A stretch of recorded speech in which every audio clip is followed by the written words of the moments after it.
Hello everyone, जय हिंद। मैं हूं doctor Prashant Jagtap, former assistant commandant central industrial security force and top educator on Unacademy platform CAPF assistant commandant examination, CDS and AFCAT examinations. आज की ये video में हम लोग डिस्कस करने वाले हैं सीएपीएफ असिस्टेंट कमांडेंट। ये जो एग्ज़ाम है, इसका जो रिटन पेपर रहता है, जिसमें जो पेपर 2 है, जिसको डिस्क्रिप्टिव पेपर बोला जाता है, जिसमें आपको 4 निबंध, 2 आर्ग्यूमेंट, 2 रिपोर्ट, एक प्रीसी राइटिंग, एक कॉम्प्रिहेंशन और 25 मार्क का ग्रामर अटेम्प्ट करना है। ये आप ऑलरेडी जानते हो कि ये एग्जामिनेशन में सिर्फ 2 पेपर रहते हैं और सिंगल डे एग्जामिनेशन है, एक ही दिन में एग्जामिनेशन खत्म होता है और ये दोनों पेपर सेम डे पे ही होते हैं। ये एग्जामिनेशन अगस्त में कंडक्ट होता है और इसका भर्ती जो है नोटिफिकेशन अप्रैल में आता है।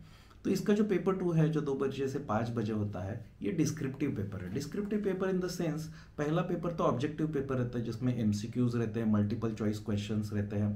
तो एमसीक्यू पेपर में तो आपको एक एमसीक्यू के लिए ओएमआर शीट दिया रहता है जिसमें जिसमें सर्कल दिए रहते हैं, जिसमें सर्कल के सामने आप आंसर को काले करके वो ओएमआर शीट आप एग्जामिनर को थमा देते हो, जो कंप्यूटर द्वारा चेक किया जाता है, जिसमें एक क्वेश्चन के आगे आपको 4 ऑप्शंस दिए रहते हैं। ऑन द अदर हैंड, जो डिस्क्रिप्टिव पेपर है उसमें आपको ओपन एंडेड क्वेश्चन दिए गए रहते हैं। जैसे आप यूनिवर्सिटी एग्जाम, स्कूल में, कॉलेजेस में रहते हैं कि क्वेश्चन दिया गया है और वो क्वेश्चन के आगे खाली जगह दिया रहता है, 2 पेजेस, 3 पेजेस, 4 पेजेस। और वो जो जगह है, जैसे कि निबंध के लिए 3 पेजेस दिए हैं ब्लैंक, आर्ग्यूमेंट के लिए 3 पेजेस दिए हैं, एक आर्ग्यूमेंट के लिए, रिपोर्ट के लिए 2 पेजेस ब्लैंक दिए हुए हैं, प्रेसी राइटिंग के लिए 2 ब्लैंक पेजेस दिए हुए हैं और जिसमें बक्से भी बने हुए रहते हैं। कॉम्प्रिहेंशन के लिए हर एक क्वेश्चन के नीचे लगभग आधा पेज आपको ब्लैंक पेज दिया हुआ है। इवन ग्रामर में भी हर एक क्वेश्चन के बाद उतना जगह आपको वो सेंटेंस लिखने के लिए दिया हुआ है। तो इस पेपर को बोलते हैं डिस्क्रिप्टिव पेपर। अब ये डिस्क्रिप्टिव पेपर में बहुत सारे एस्पायरेंट्स को ये डाउट आता है कि हम लोग का जो पेपर 2 है उसमें हिंदी मीडियम या फिर इंग्लिश मीडियम चूज कर सकते हैं। बेसिकली ये माध्यम चूज करने का जो ऑप्शन आपको आता है, ये माध्यम आप पूरे पेपर के लिए, पेपर 2 के लिए आप उसको ऑप्ट नहीं कर सकते। आप माध्यम चूज करने का ऑप्शन आपको आता है सिर्फ और सिर्फ निबंध, ये कंपोनेंट के लिए, एसे के लिए।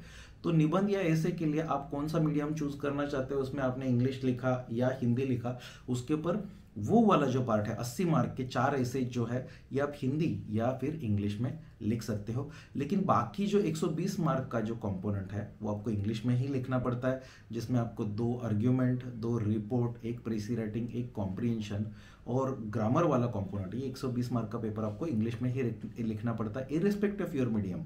आपने हिंदी माध्यम चूज किया तो भी सिर्फ निबंध हिंदी में लिखना है, बाकी पूरा इंग्लिश में लिखना है। जिन्होंने इंग्लिश चूज किया है उनको पूरा का पूरा 200 मार्क का पेपर आपको इंग्लिश में ही लिखना है। तो बहुत बार ऐसा मिसकंसेप्शन आता है या बहुत बार ऐसा पाया भी गया है कि जो हिंदी माध्यम के स्टूडेंट्स हैं उनको ये जो पेपर 2 है इसमें मार्क्स कम आ रहे हैं, बहुत बार ऐसा देखा गया है। तो आज मैं आपको जानकारी दूंगा कि हिंदी माध्यम के स्टूडेंट्स को पेपर 2 में मार्क्स कम क्यों आते हैं। बेसिकली ये जो जानकारी है ये पूरा सच नहीं है, ये आधा सच है। हिंदी माध्यम से बहुत सारे स्टूडेंट्स ऑलरेडी एग्जामिनेशन क्रैक कर चुके हैं। मेरे बैचमेट्स भी है हिंदी मीडियम से, जिन्होंने हिंदी में ऐसे लिखे थे और वो ऑफिसर बन गए हैं, अभी डिप्टी कमांडेंट्स भी बन गए हैं। तो ये बात पूरा सच नहीं है, लेकिन ये बात बिल्कुल झूठ है। ऐसी भी बात नहीं है कि हिंदी माध्यम के स्टूडेंट्स को आपने एवरेज मार्क्स देखे कि एवरेज इंग्लिश लिखने वाले और एवरेज हिंदी लिखने वाले, तो उनके मार्क्स थोड़े से कम दिखाई देते हैं। उसके पीछे कारण ये यूपीएससी का बायसनेस नहीं है, यूपीएससी हिंदी माध्यम वालों को कम मार्क्स दे रहा है, ऐसा बिल्कुल भी नहीं है। उसका असली कारण ये है, आपने पूरा पेपर देखा तो हिंदी माध्यम वाले वो माध्यम सिलेक्ट करते वक्त आप जो मीडियम चूज कर रहे हो उसके पीछे सबसे बड़ा, सबसे इंपॉर्टेंट कारण अगर किसी ने भी पूछा, मैं देख रहा हूँ मेरे मोर देन 300 कैंडिडेट्स अब तक सर्व कर रहे हैं, सिलेक्ट हो गए हैं। तो मैंने बहुत लोगों से बात किया तो मुझे एक ही चीज़ समझ में आई कि जो ये माध्यम चूज करते हो उसके पीछे का रीज़न ही गलत होता है। तो लोग हिंदी माध्यम इसलिए सिलेक्ट करते हैं, वो बोलते कि सर मुझे इंग्लिश अच्छे से लिखना नहीं आता इसलिए मैं हिंदी माध्यम में निबंध लिखूंगा। तो ये रीज़न बिल्कुल ही गलत है। इसके लिए आप अगर इंग्लिश छोड़ के हिंदी में लिख रहे हो तो फिर आपके ऐसे वाले कैंडिडेट्स के मार्क्स बहुत कम आ रहे हैं। लेकिन जो कैंडिडेट्स बोलते हैं कि सर मेरी हिंदी माध्यम के ऊपर पकड़ बहुत ही अच्छी है, मैं हिंदी माध्यम में बहुत अच्छा लिख सकता हूँ और मुझे इंग्लिश भी ठीक ठाक आती है, तो बाकी वाला पार्ट में इंग्लिश में लिख दूंगा, वो लोगों के मार्क्स अच्छे आते हैं और वो लोग सिलेक्ट हो रहे हैं। सो इसमें हिंदी माध्यम के ही 2 स्टूडेंट जो सिलेक्ट हो रहे हैं और जो सिलेक्ट नहीं हो रहे हैं, उनमें डिफरेंस क्या है? तो डिफरेंस ये है कि हिंदी माध्यम के जो स्टूडेंट है जिन्होंने निबंध हिंदी में लिखे, तो दोनों ने अच्छे लिखने की वजह से दोनों को ही अच्छे मार्क्स आ रहे हैं। लेकिन जिन्होंने हिंदी माध्यम इसलिए चुना है क्योंकि उनको इंग्लिश नहीं आती है, तो वो बोलते हैं कि सर मुझे इंग्लिश नहीं आती, इंग्लिश का ग्रामर नहीं आता, वोकेबलरी नहीं आती, सेंटेंस लिखना नहीं आता, इसलिए मैं सिर्फ ऐसे के ऊपर एग्जाम निकालने की कोशिश कर रहा हूँ।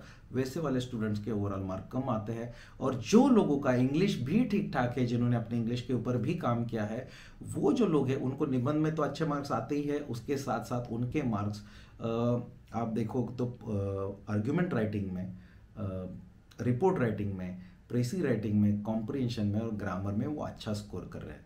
तो if you look at the complete picture, आपको ये चीज़ समझ में आ जाएगा कि हिंदी माध्यम के 2 लोग, एक को अच्छे मार्क्स आ रहे, एक को कम मार्क आ रहे, एक और एक ही डिफरेंस है। आप कोई इंग्लिश वाले कंपोनेंट को निगलेक्ट करके बिल्कुल भी नहीं चलेगा। आप निबंध हिंदी में या लिखे या इंग्लिश में, मार्क्स आपके आ जाएंगे, लेकिन आपको बेसिक इंग्लिश, मैं नहीं बोल रहा हूँ कि कॉन्वेंट लेवल का इंग्लिश आना चाहिए। मैं खुद मराठी मीडियम से पढ़ा लिखा हूँ। मेरे जैसे बहुत सारे स्टूडेंट्स ने वर्नाक्युलर मतलब इंग्लिश छोड़ के बाकी भाषाओं में पढ़ाई कंप्लीट किया है और फिर भी एग्जाम क्रैक करके ऑफिसर बन गए हैं। लेकिन इसका मतलब ये नहीं है कि मैंने वर्नाक्युलर में पढ़ाई किया मतलब मैं इंग्लिश के ऊपर बिल्कुल भी काम नहीं किया। मैंने अपना इंग्लिश इंप्रूव करने के ऊपर बहुत काम किया है। तो अगर आप अपनी इंग्लिश इंप्रूव करने के ऊपर काम करेंगे, ठीक ठाक सिंपल भाषा में आप सेंटेंसेस बनाएंगे, अच्छा आंसर लिखेंगे। कौन से वाले answers? Argument writing, report writing, प्रेसी writing, comprehension और ग्रामर वाला, तो आपको भी पेपर 2 में बहुत अच्छे मार्क्स आ सकते हैं। तो भले आपका मीडियम हिंदी हो या इंग्लिश हो, आपका बेसिक इंग्लिश के ऊपर आपको काम करना ही पड़ेगा। तो इसीलिए हिंदी माध्यम का होने से आपके अगर मार्क्स कम आ रहे हैं तो उसके ऊपर, इंग्लिश के ऊपर आप काम कीजिए। हिंदी माध्यम का होने से इंग्लिश में मार्क कम नहीं आ रहे, जो कारण आपने चुना है हिंदी माध्यम सिलेक्ट करने का, आपकी इंग्लिश वाले पार्ट की वजह से मार्क्स आपके कम आते हैं। तो अपने इंग्लिश वाले इसके ऊपर भी काम कीजिए, क्वालिटी आंसर देने का कोशिश कीजिए।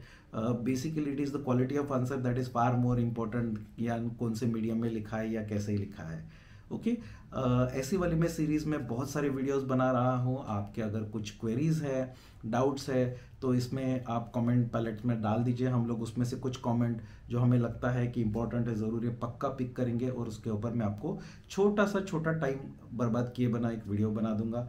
अनअकैडमी के ऊपर आप मेरे साथ पढ़ना चाहते हो, मेरे जैसे टॉप एजुकेटर्स के साथ पढ़ना चाहते हो, CDS, AFCAT, CAPF, NDA preparation करना चाहते हो, तो अनअकैडमी पे हमारी नई बैच शुरू हो रही है। आप चाहते हो तो ज्वाइन हो सकते हो।